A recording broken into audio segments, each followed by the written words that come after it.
Assalamualaikum warahmatullahi wabarakatuh.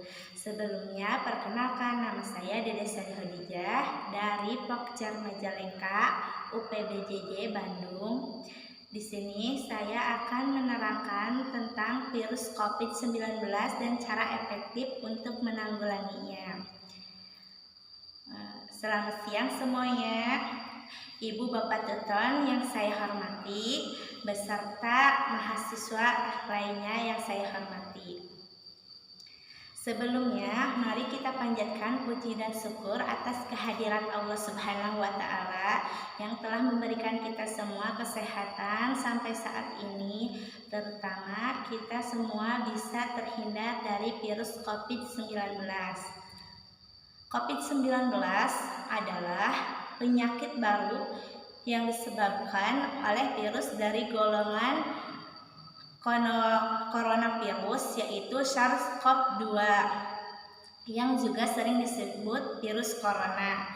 Kasus pertama penyakit ini terjadi di kota Wuhan, Cina.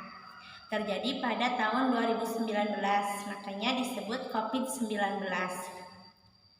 Pada akhir Desember 2019, setelah itu COVID-19 menular antar manusia dengan sangat cepat dan menyebar ke seluruh negara, termasuk ke dalam negara Indonesia.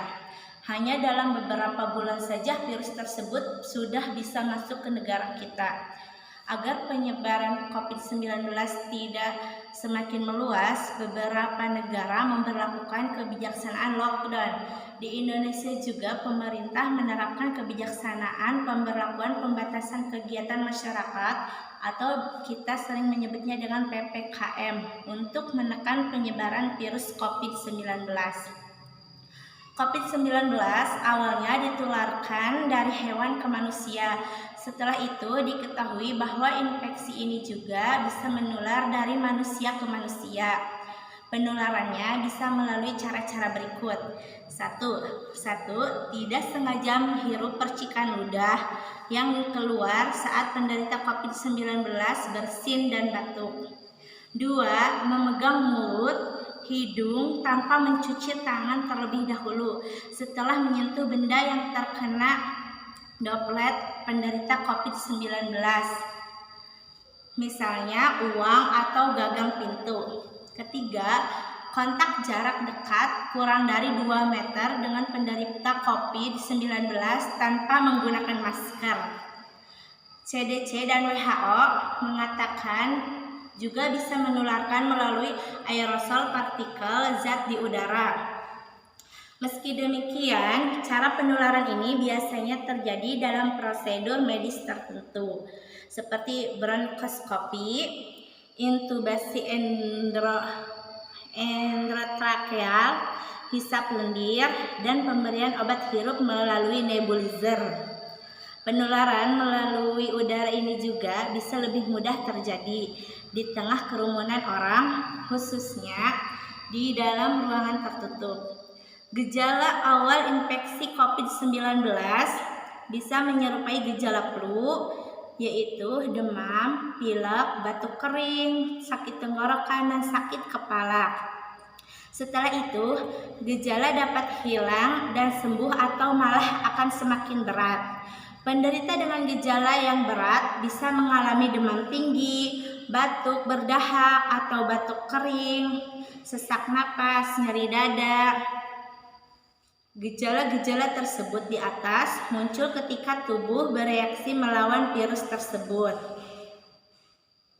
Secara umum, ada 3 gejala umum yang bisa menandakan seseorang terkena virus COVID-19, yaitu 1. Demam, suhu tubuh di atas 30 derajat Celcius.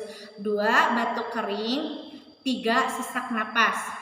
Selain gejala-gejala tersebut, ada beberapa gejala lain yang jarang terjadi tetapi juga bisa muncul akibat terinfeksi COVID-19, yaitu mudah lelah, nyeri otot, nyeri dada, sakit tenggorokan, sakit kepala, mual bahkan sampai muntah, diare, pilek atau hidung tersumbat, tidak bisa merasakan atau mencium bau apapun, dan badan menggigil, bersin-bersin, hilangnya kemampuan mengecap rasa, dan hilangnya kemampuan mencium. Gejala COVID-19 muncul dalam 2 hari sampai 2 minggu setelah orang tersebut menandakan adanya terinfeksi COVID-19.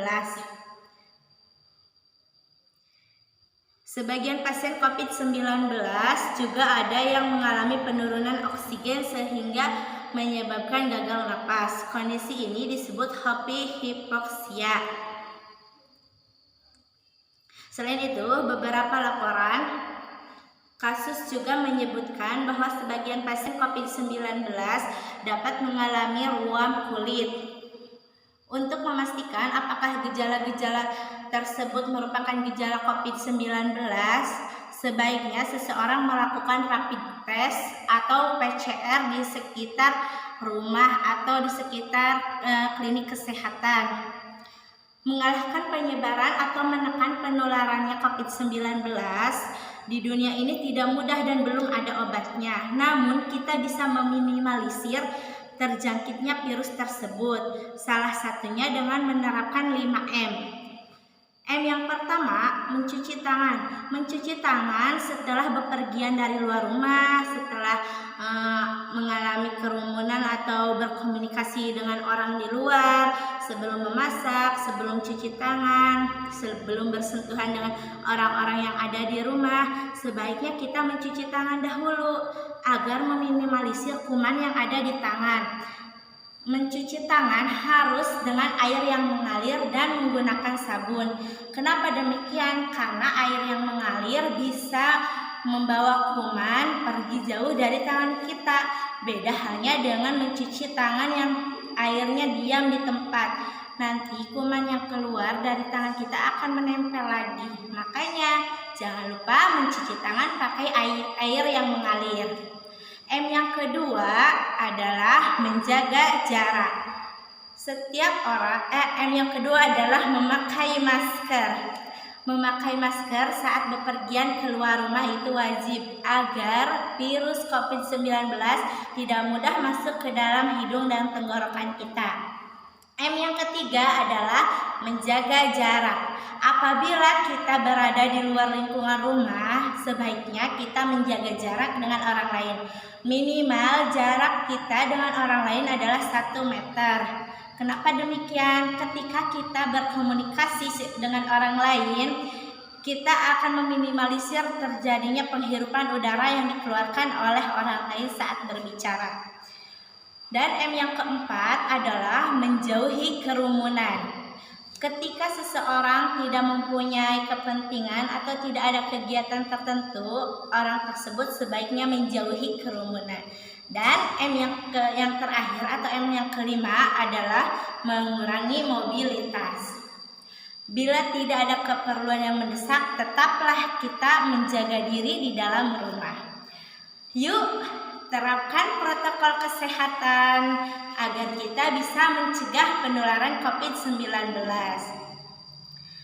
Saya yakin Anda, kalian semua bisa untuk meminimalisir pencegahan COVID-19. Kita bisa, kita sehat, Indonesia sehat. Sekian uraian yang bisa saya sampaikan, kurang lebihnya saya memohon maaf yang sebesar-besarnya.